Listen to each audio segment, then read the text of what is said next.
6 mois après l'année en cours, le ministère de la Santé a passé en revue ses activités.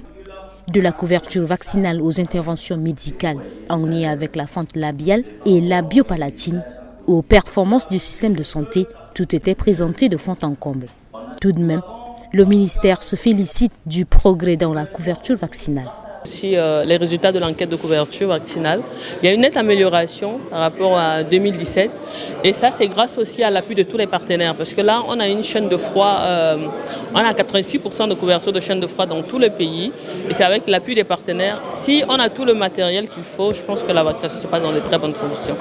Actuellement les couvertures sont assez bonnes, il y a des provinces aussi qui sont un peu à la traîne mais je pense qu'avec l'appui et le renforcement des capacités et aussi les moyens qu'on va mettre à disposition de ces provinces, les choses vont s'améliorer en espérant que la communauté va vraiment s'engager pour qu'on ait des très bonnes couvertures pour protéger les enfants. En revanche, le ministre de la Santé publique estime que beaucoup reste encore à faire. Et le système de santé se construit de façon graduelle, avec des réalités. La traduction financière d'une activité, c'est le budget.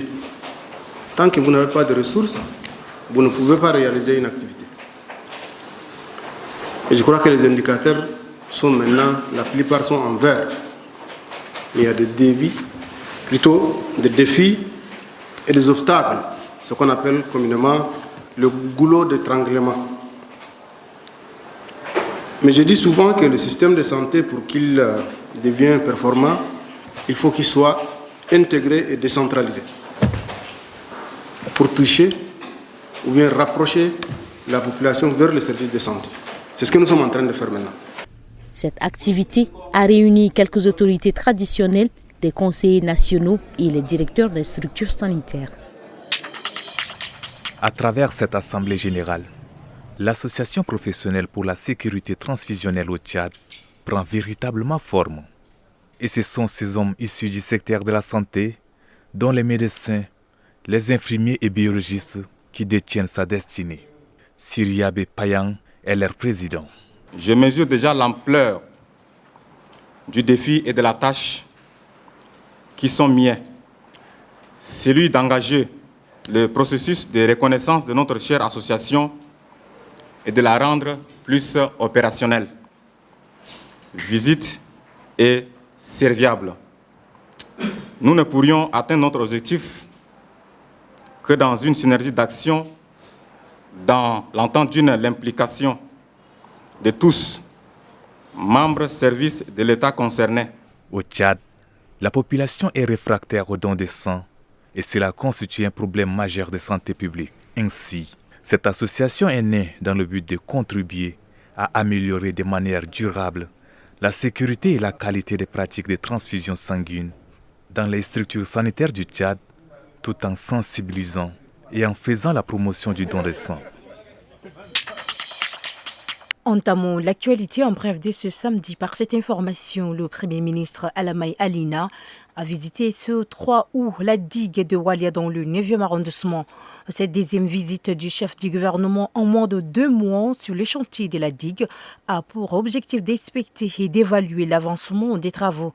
Il a rassuré par ailleurs que la situation n'est pas alarmante et appelle les riverains au calme.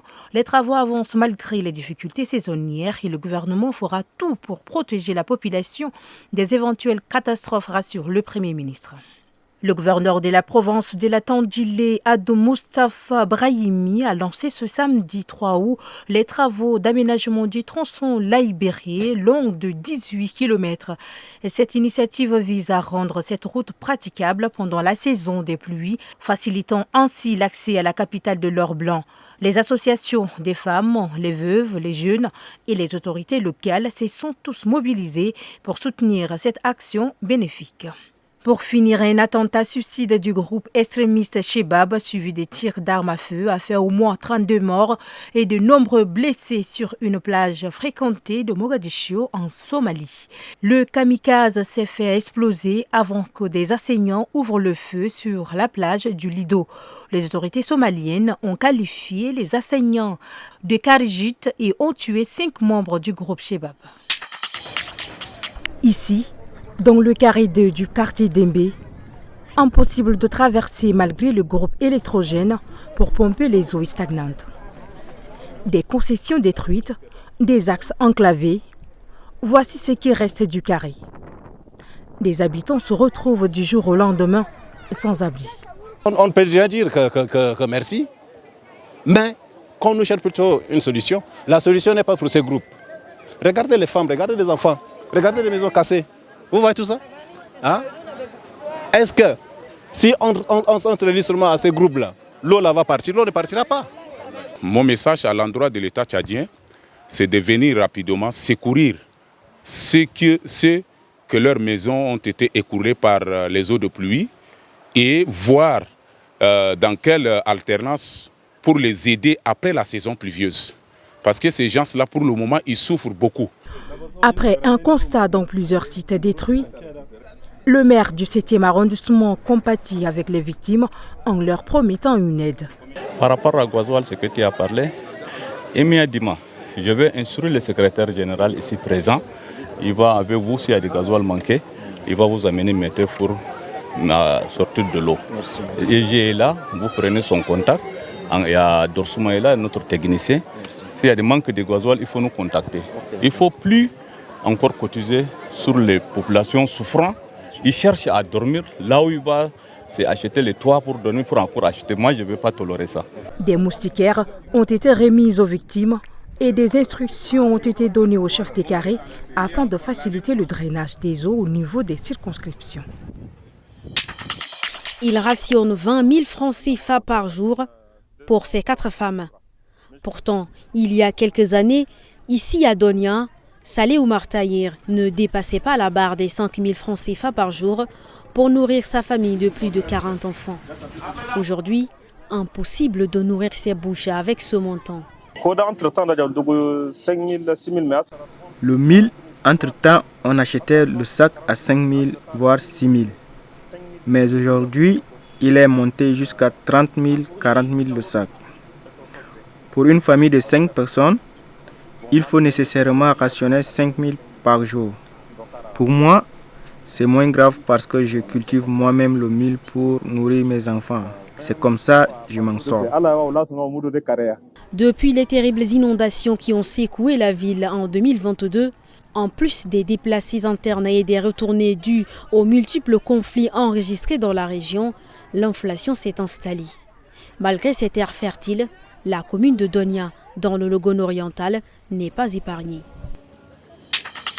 Redynamiser le rugby tchadien, voilà l'objectif assigné à cette assise qui a réuni les rugbymen et les amoureux du rugby ce matin dans cet hôtel. Placé sous le thème « Réfléchir ensemble pour relancer le rugby tchadien », cette rencontre a permis d'évaluer les difficultés que rencontre le rugby tchadien et de chercher des pistes de solutions. Le rugby qui est pratiqué aujourd'hui n'est pas l'objet d'une fantaisie, mais ça constitue effectivement un des piliers du sport tchadien à un certain moment.